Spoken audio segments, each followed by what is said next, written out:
राधे राधे सभी को, जय श्री कृष्णा। स्वागत है आप सभी का हमारे यूट्यूब चैनल दिव्य कथा मंथन में। आज हम आपको संतान सप्तमी व्रत की कथा सुनाएंगे। कथा अच्छी लगे तो वीडियो को लाइक करें और चैनल को सब्सक्राइब करें। भाद्र मास की शुक्ल पक्ष की सप्तमी तिथि को संतान सप्तमी और अनंत सप्तमी के नाम से जाना जाता है। भविष्य पुराण में बताया गया है कि सप्तमी तिथि भगवान सूर्य को समर्पित है। सप्तमी तिथि के दिन भगवान सूर्य की पूजा अर्चना करने से आरोग्य और संतान सुख की प्राप्ति होती है। भविष्य पुराण में यह भी बताया गया है कि भगवान सूर्य की अष्टदल बनाकर उनकी पूजा करें। भगवान को घी का दीप दिखाएं और अगर लाल फूल कनेर का मिल जाए तो यह और भी उत्तम फलदायी होगा। इसके साथ गुड़ और आटे का प्रसाद बनाकर भगवान सूर्य को समर्पित करें। सूर्य देव की पूजा में लाल वस्त्र धारण करना चाहिए।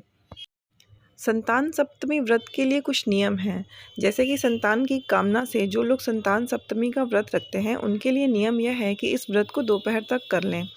शिव पार्वती की प्रतिमा को सामने चौकी पर रखकर उनकी पूजा करें। पूजा में नारियल, सुपारी और धूप दीप अर्पित करें। माताएं संतान की लंबी आयु और उनकी रक्षा के लिए कामना करते हुए भगवान शिव को कलावा लपेटें। कलावा को बाद में संतान की कलाई में लपेट दें। उसके बाद संतान सप्तमी व्रत की कथा सुनें। कथा इस तरह है।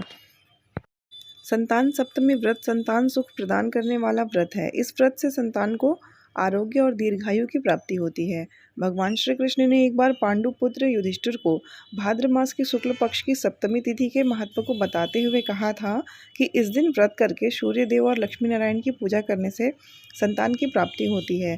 भगवान ने बताया कि इनकी माता देवकी के पुत्रों को कंस जन्म लेते ही मार देता था। लोमेश ऋषि ने माता देवकी को तब संतान सप्तमी व्रत के बारे में बताया। माता ने इस व्रत को रखा और लोमेश ऋषि के बताए विधान के अनुसार माता ने इस व्रत के नियम का पालन किया। इससे मेरा जन्म हुआ और मैंने कंस के अत्याचार से धरती को मुक्ति दिलाई। संतान सप्तमी व्रत कथा में राजा नहुष की पत्नी की भी कथा प्रसिद्ध है। एक समय अयोध्या में बड़े प्रतापी नहुष नामक राजा राज किया करते थे। राजा की पत्नी का नाम चंद्रमुखी था, जिनकी एक प्रिय सहेली थी रूपमती। एक बार रानी चंद्रमुखी अपनी सहेली के साथ सरयू तट पर स्नान करने गईं, तो उन्होंने वहां देखा कि बहुत सारी महिलाएं संतान सप्तमी व्रत का पूजन कर रही थीं। रानी अपनी सहेली के साथ वहां बैठकर संतान सप्तमी व्रत पूजा देखने लगीं। उन्होंने भी निश्चय किया कि संतान प्राप्ति के लिए वह भी इस व्रत को करेंगी, लेकिन समय अंतराल वह भूल गईं। समय का चक्र चलता रहा और रानी और उनकी सहेली देह त्याग कर परलोक चली गईं। फिर इनका पशु समेत अनेक योनियों में जन्म हुआ और फिर उन्होंने अपने कर्म फल से मनुष्य शरीर प्राप्त किया। रानी चंद्रमुखी ईश्वरी नामक राजकन्या हुई और उनकी सहेली रूपमती ब्राह्मण की कन्या हुई। इस जन्म में रूपमती को अपने पूर्व जन्म की सभी बातें याद थीं।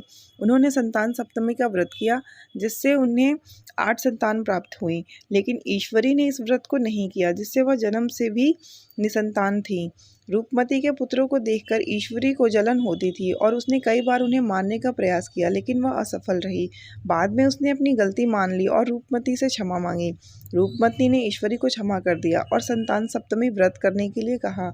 इस व्रत से ईश्वरी को भी संतान सुख की प्राप्ति हुई।